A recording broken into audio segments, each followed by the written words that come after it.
Welcome to the Relationship Toolbox, a show that teaches the skills we need to build healthy relationships with others. We have reached the third of a three-part series addressing boundaries, personal boundaries. First starting out with what are boundaries and how do we detect them, where do they come from, and today, how do we deal with boundary violations? When someone violates a value that we have, how can we be assertive in responding to that? So, being assertive actually is a learned skill. It's not something we just have or were brought up with. You're going to practice it. Right, and rarely do schools teach it unless you take a communications or a debate course, something like that. So it is something that we need to spend the time to learn. To be assertive means to be able to express our needs, our wants, and our feelings openly without requiring the other party to agree with us or comply with what we want. And to do that, it actually takes strength, because if we imply that we want something or we have a view on something that we feel strongly about, maybe that won't be received well by someone else. We may experience some types of rejection or maybe disapproval. So it isn't easy to be assertive, and especially in different situations. And finally, being assertive means being able to negotiate the bridge between what we feel, what our views are, and what someone else's are, sometimes even with humor. But to be able to do that in a way that people walk away feeling comfortable with each other. Yeah, it's really a delicate balance of like between self and your wholeness and your integrity and your wellness sometimes, versus like tipping towards the other and the sense of belonging and connection and acceptance that you get. And you've got to kind of find that delicate dance. And some of the alternatives to being assertive, we're going to talk about that now, and I think we have a slide for that as well. So sometimes people respond in a passive way. And this would be to kind of go along, to deny that you disagreed, and to discount your own needs. Sort of an avoidance procedure. Exactly, avoidance or an accommodation, depending on how, and we've talked about that in the conflict styles. Right. So if you tend to be somebody who avoids or accommodates, you might be also somebody who responds passively when somebody else is, to their requests. You could respond aggressively, and I think this is a misnomer because some people think that being assertive is being aggressive, but there is a distinct difference between those two terms. And if you are responding aggressively, you are fighting for dominance. You want to be in control of what happens, and you are maintaining your view, and your view is right, your view is the best way, and kind of the supremacy of your perspective. And you may even criticize or put other people down in the process and dismiss them, like you're being ridiculous. To gain that dominance. Exactly, and that is aggressive, and that's not what we're talking about when we're talking about being assertive. And then there is you hear this term bandied about, passive aggressive, and maybe you're not really sure what it is. But it is that, on the outside, with your words and your posture, you may be appearing or pretending that you're going to go along with it, kind of like the passive. But then your actions don't match that agreement or that pretense. Yeah, sort of constantly sabotaging. Yeah, you could be waffling, and you could even be going back and forth between a passive and the aggressive way, going behind something or just vacillating between the two. So again, what we're hoping to practice and suggest is the assertion of expressing your needs and your desires and feelings openly and respectfully, without requiring anybody, without being aggressive, and maintaining that this is the only way, and open to negotiation. I think of it as a conversation, not an ultimatum. And it's a dance, not a battle.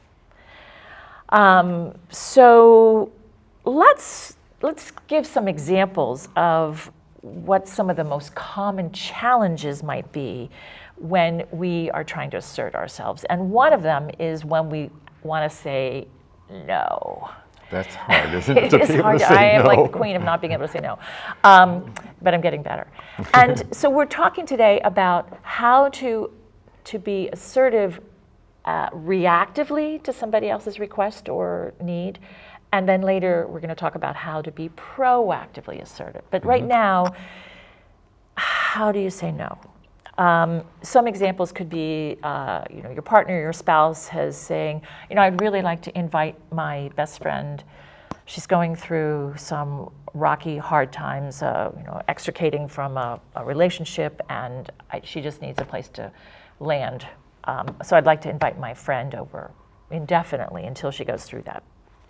That might be something you want to say no to. Or maybe a friend says, oh my gosh, my mom's sick, I gotta go visit her, she lives 200 miles away, can I borrow your car? Mine is like, I'm not even sure it would make the trip. That would bring a reaction. You might feel, you may have a different comfort level about that. Or a colleague is asking for your loyalty. He or she, maybe made a mistake and isn't owning up to it, and maybe, in fact, it might be cast on somebody else who had did this and asking you to be complicit in the silence. Or it could even be a parent, saying, please, please, please, I need, an Xbox, or I need the phone. All of my friends have it, and like everybody's got it, and you don't think they're mature enough. You don't have the budget, whatever, and you want to say no to that. So there are lots of times in our family, in our workplace, in our relationships with our friends, that no is what we want to say, but we don't know how to do it. It's going to be difficult. It's going to be difficult, yeah. And risky. Yeah, and again, you have to do the calculus and the weighing of my needs versus others' needs, and find that delicate balance between finding the sweet spot where you can meet both. Well, how can I perhaps. be true to myself? Because some people in that passive form may go along with something and then just feel terrible because that's not really the way they feel, or it's not their value. Yeah. So let's assume in each one of these cases, Marsha, that a boundary has been violated. It's clear to us. And so let's take sort of each one of those and figure out what would be a passive response, what would be an aggressive response, what would be a passive aggressive, and what would be might be the assertive, an assertive way. one. Okay. Yes. So let's take that first one of Barb is going through a really ugly divorce and needs to get out of the house, and I would like to invite her to stay with us in the guest room until they're past the worst of this. So if you came to me as a partner and presented that, if I felt, whoa, that's beyond my boundary for something that I can accept, a passive response might be to say, well, okay, guess we could do that, even though you believe bad idea. An aggressive response might be, how could you ask me even to do something like that? What is the matter with She's you? my friend. Well, I don't care if she's your friend or not. Can't you see how crazy that would be? How is that fair to me? Well, And you can see how that aggressiveness can put you on the defensive right away. And we're talking about our and now ourselves. it becomes about us. Yes. but we are a party to this, yeah. Right. And even the passive on first blush is like, whatever, fine. Later may have consequences that you don't appreciate. Exactly. And the passive aggressive, again, we go along with it. At least it seems like we're going along with it. But every little thing that comes along the way, I point out, see why this is not a good idea? Look at that, look at this. And so you think, wait a minute, I thought you said this was okay. Right. Or you don't move your desk out of the guest room, or you just put these obstacles in, but you said yes, but you make it hard. And then the assertive response, I mean, there's no one formula in terms of words for it, but it might be something like this. I'll have to think about that, Marsha. I need to think about that for a while. My first reaction is kind of a no. I don't think that that would be a good thing to do. But I am willing to discuss it with you further. Perhaps I'm not seeing this openly. Perhaps it means more to you that would warrant overriding some of my objections. So. And you can also define it. Right now, I've asked an open-ended, like long, without boundaries, without time boundaries, without space boundaries. I haven't really described what it would look like. And, Right. and even if we did go forward, we could shape how it would look. Well, that's in we'd that start the conversation. negotiating Right. process, and Again. again through my asking more questions. But the first step, I've got to process this a little bit because I'm reacting to it, and if I keep just reacting to the request, I'm not going to be thinking. Right.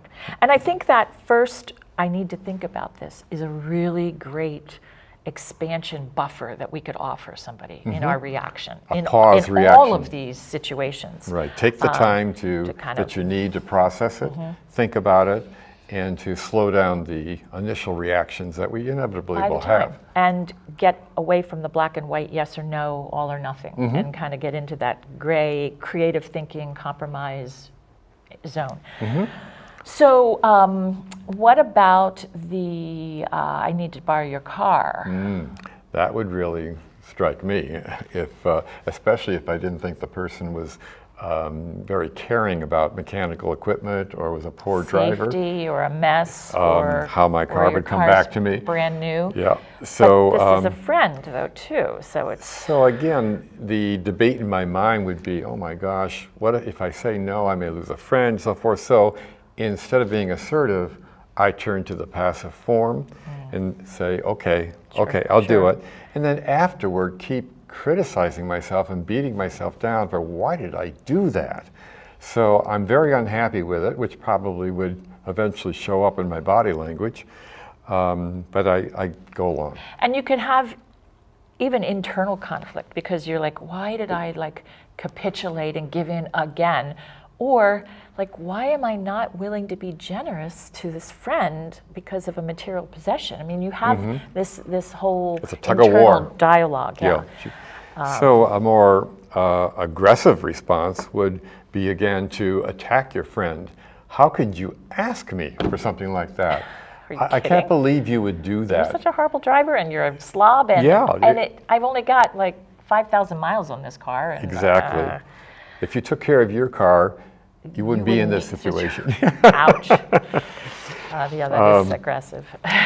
A more passive aggressive would be again to think, well, maybe I'll go along with it, but then say, I'd love to help you out, but you know, there's, I don't think the insurance would cover this, and I'd hate for you to have an accident, and you'd have to pay for the damages out of your own pocket and so forth. It's just too messy and everything. I'm not really addressing it. I'm looking for excuses, and that's going to be quite apparent to the person I'm talking to. So even though I think I'm escaping something that's unpleasant, I'm really putting the message right out there. Right. No, but I'm not saying it directly and respectfully. It could also be that you say yes, but then you can't ever find a date when you can't be without your Exactly, car. yeah. It's like, instead Sure. of just saying you need to find another alternative, Yes. or maybe that we could creatively figure out something different. Or, So the assertive way of saying no would be, I'm uncomfortable loaning my car to you, just straight out. So my answer would have to be no. Hopefully you can find another solution.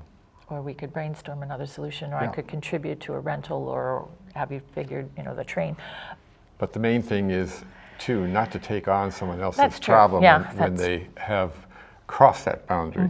You could even be transparent about, I'm worried that by saying no, that this will affect our relationship, but I'm also Oh, worried excellent, yes. that by saying yes, there may be consequences that affect our relationship. So I really find myself in a difficult position, but I have to decline. Sure. So that at least lets the other person know. And again, that risks some rejection, but it's honest, it's straightforward, and it's respectful. And in all of these cases, we are kind of imagining and playing out potential endings and consequences. We're playing like, what if blah? Am I going to be comfortable with that outcome? Okay, now try on another one. What if X? Am I going to be comfortable? And then you can do that weighing. You can do that measurement of what is the lesser of two evils, kind of. If I'm going to end up being resentful of you because I couldn't say no, that's going to show up in other ways in our relationship. And you might extract. That's right. There may be a new situation that comes up that I overreact to because I'm still feeling resentment over this. So that's part of what we're talking about having the strength to be assertive, knowing yourself well enough to know that's a violation of a boundary for me.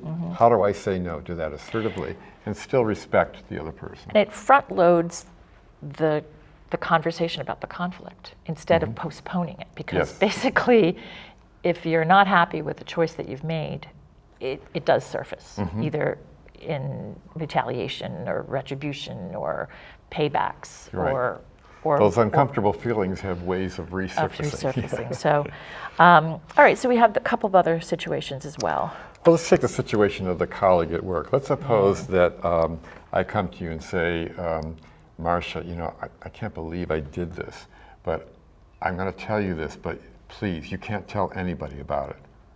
So the other day when we had that project and everything, I was the one who made the blooper and cost that. So, but nobody picked up on that, and I don't want them to.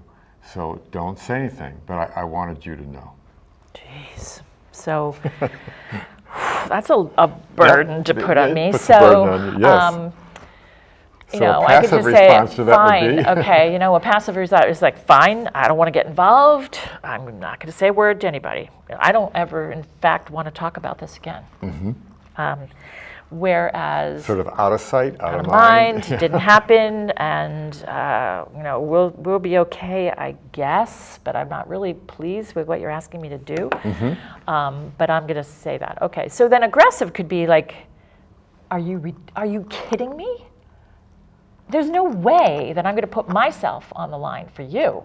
And what kind of a person are you To, that like, you let someone else take the blame or like to not step up? I'm like, no. Passive aggressively could be that I tell you that, yeah, I'm on your side, loyalty all the way, but then I can't really live with that, and then like privately or secretively through back channels, I like out you. It slips out. It could slip out, or I could so-called slipped out. Yeah, like don't tell anybody, but I need to tell you. Yes, exactly. So I'm trying to handle my friendship and my sense of personal integrity, and it's a little duplicitous and waffling, and that's that passive, like, oh sure, no problem. I can't. And not being true to your own values. And my behavior not matching my words. So, but if I want to be assertive, I could, you know, acknowledge the bind that you're in, but also say, I'm not going to be able to live with myself because in you're not stepping up, they're suspecting that it was, and they're blaming somebody else. And I just can't stand by and let that happen. Right. So there's your value. Yeah. You know, I hear that you're uncomfortable and you're feeling bad about it, but I can't be a part of this. So I think that you need to find a way to come clean about it. And if they continue to imagine that it was that other department's problem, I got to work with these people, and I want a future here too. And I feel like coming clean and being honest is more important than this mistake. So I'm not going to be able to keep your secret. So hopefully you'll be a way to figure that out yourself. Yeah. I've actually had that happen years ago in a work situation, and had to ask for some advice actually about how can I deal with this. And I got this kind of advice to basically say to the person what you just said, and said, I will give you a choice to go and reveal what has happened and admit it yourself, or I will have to do it myself. But which one would you prefer?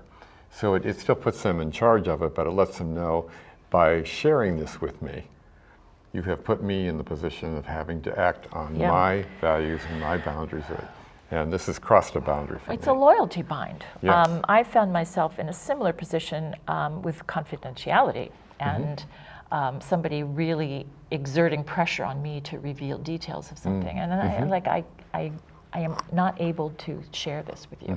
And I hope that you would understand that if you had shared something with me in confidence, that I would not either, but I just can't do it. And that was hard. Okay. So maybe we should move on to when we are the ones. To proactively want to assert our Yeah. boundaries. So let us think about, some discomfort or something that we want to change. This is when we're making a request and we need to understand that we're seeing a situation differently than somebody else might. But for one example could be that, again, if we're in a relationship and I'm like saying, you are never home. Do you realize that you are never home? You're never home. And I'm sitting here by myself and I'm really feeling lonely and kind of left out and neglected. You're never home. So in this situation, instead of going through a passive and so forth type of response, we're going to illustrate different steps that one can go through when you're making these requests. And the points you need to consider. Right, prior to actually speaking with the Prior person. and during, I think, what Okay, you're... and we have a slide on this one too, I believe. So the first thing is to make sure that you are working on specific information. Right. That there's nothing like exaggerating something so that the person you're making the request of is saying, that's such an exaggeration. Exactly. So when I say never, you are never around anymore. You are not helping me. That's an exaggeration. Those are not specific. And it's harder to take that seriously then, because immediately you go into, that's not true. I was there and blah, blah, blah. Yeah. And we were in an argument then. But if you could come forth and say, last week, Wednesday, Tuesdays and Thursdays, you were gone. And then half a Saturday, you were not here. So that's the first step, is make sure you've got good information.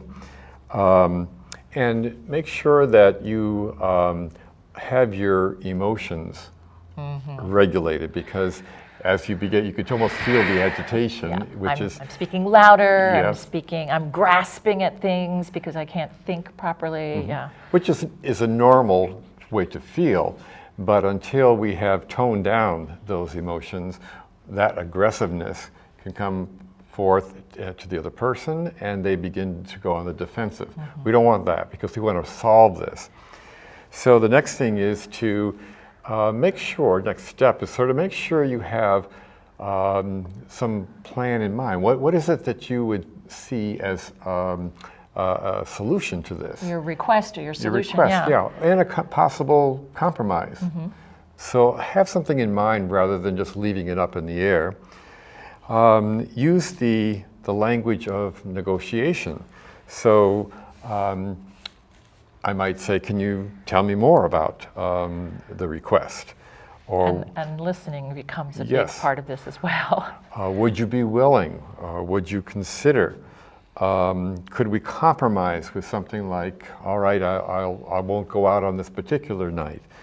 Or what do you believe would be a fair solution if we were Exactly. to increase this? Or is there a way I could incorporate you in some of my events? Right. Or can we cultivate in your world some activities that would make you feel less disconnected? So this is moving a request into possible solutions to the problem. And within that is built a lot of things, because a person needs to be saying, well, this is your perception, so we're back to point of view. I don't necessarily see it that way, but, and then you ask the open-ended questions, you begin to get a different perspective on it. That gives you the opportunity, too, to express love to someone by saying, it's nice that you really want me to be around more. And So turn it into that positive Exactly. request rather than a a dismissal of Right, you. especially if the person's love language that we've talked about before is time. Quality time, yeah. There's so many of these things that are interconnected and overlaid, like Yes. iMessages and love languages and conflict styles, and that go into setting boundaries as Right, well. it's complex. Yeah, and so you also want to look at the big picture and have like an exit plan, no matter what the outcome of this negotiation or this dance is. Like, how can you summarize your perspective and still honor the other person's Right. The perspective? last thing you want to do is, if the other person isn't responsive the way we think they should be or would like them to be, to storm out and start name calling and making accusations and so forth. That just escalates the conflict and makes it more difficult to go back to that at any point. So if you turn that around, the exit plan could be, I'm ready, even though I didn't get what I want at this point, to I'll try this again, but thank you for the time. Thank you for listening to me. I appreciate it. I would like to bring this up again at some point and see if we can go further with it. So that's what we mean by exit plan. Right. And I think, again, we're asking, well, I have to think about these things. You have to invest a little time. You have to imagine the situation. You have to anticipate. You got to rehearse it. You can't just wing it. It's not intuitive. At least wing it in the beginning. Rehearse it in your mind. In your mind, and possibly with a friend. And before you- or in writing. Yes, prepare. yes. We've encouraged. I think that we go into things unprepared and we don't have the skill set in the moment. Eventually you might, because these things can become more habitual. But as you are building the capacity to assert yourself, maybe from a place of being kind of your boundaries overstepped, it's important to invest some time and space. If you plan, there's less chance to be triggered by something you weren't expecting. You'll be able to be specific. You'll be able to regulate yourself because it's not fresh. I mean, with time. We Yes. want to say, as we come to a conclusion of today and of this 3-part series, we want to say these are learned skills, like much of what we've been talking about. And that it is an invitation for communication. It is not just an exchange of positions. We're trying to get into the interests that we share, where my needs can get met and others' needs can get met. And I can still be whole and healthy because we've said boundaries are important. Deadlines are boundaries. And we understand the importance of that as a determination of the edges of a project and of people's expectations.